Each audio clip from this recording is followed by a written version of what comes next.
జై శ్రీమన్నారాయణ. మనకి శ్రీమద్ భగవద్గీత, ఈ భగవద్గీతలో మనకి చివరి శ్లోకం 78వ శ్లోకం. ఈ శ్లోకంలో సంజయుడు చెప్పినటువంటి ఆయన అభిప్రాయాన్ని వెలిబుచ్చాడు. ఏమని వెలిబుచ్చాడంటే, యత్ర యోగేశ్వర కృష్ణో యత్ర పార్థో ధనుర్ధర తత్ర శ్రీ విజయో భూతి ధ్రువా నితిర్మతిర్మమా. ఏమని తేల్చి చెప్తున్నాడు? ఓ రాజా, యోగీశ్వరుడైన కృష్ణ భగవానుడు, గాంధీవ ధనుర్ధారి అయిన అర్జునుడు ఉండు చోట సంపదలు, సర్వ విజయాలు, సకల ఐశ్వర్యాలు, సుస్థిరమై నీతియు ఉండును. కాబట్టి ఇది నా నిశ్చిత అభిప్రాయము అని తేల్చెప్పేశాడు. కాబట్టి ఈ యొక్క శ్లోకంలో ఎంత విషయం ఉందంటే, కృష్ణార్జునులు నరనారాయణులు, మరి ఆ నరనారాయణులు భూమి మీదకి వచ్చి ఒక న్యాయాన్ని, ధర్మాన్ని నిలబెట్టారన్నమాట.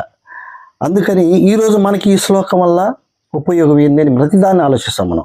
ఇది భగవద్గీతలో ఏకశ్లోకి భగవద్గీత కింద కూడా దీన్ని మనం వచ్చేటువంటి గీతా జయంతి రోజున ఎప్పుడైనా మనం దీన్ని పఠించుకోవచ్చు. సులభంగా మనకి అందరికి కూడా వస్తుంది. అలాగే ఇప్పుడు మనకి ఈ శ్లోకంలో మనకి అన్వయించేది ఏంటంటే, నరుడు మనమే, నారాయణుడు మన లోపల ఉండేవాడు.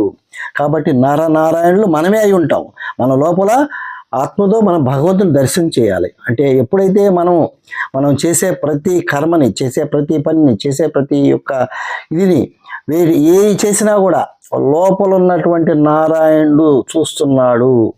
ఆయనకే నేను ఈ కర్మలన్నింటినీ అర్పిస్తున్నాను అనే అర్పిత భావంతో నీతిగా, ధర్మంగా నువ్వు ఏ పని చేసినా నీకు విజయము తథ్యము, అందులో ఎలాంటి మార్పు ఉండదు. కాబట్టి ఈ శ్లోకము మనకి ఇంకొక గొప్ప విశేషం ఏంటంటే, శ్రీ విష్ణు సహస్రనామంలో ఫలశ్రుతిలో కూడా ఈ శ్లోకాన్ని కలపబడింది అనమాట. కాబట్టి ఈ శ్లోకాన్ని ప్రతినిత్యము ఒక పారాయణంగా చేసుకున్నా మనకి ఎన్నో కష్టాలు తీరిపోతాయి. జై శ్రీమన్నారాయణ.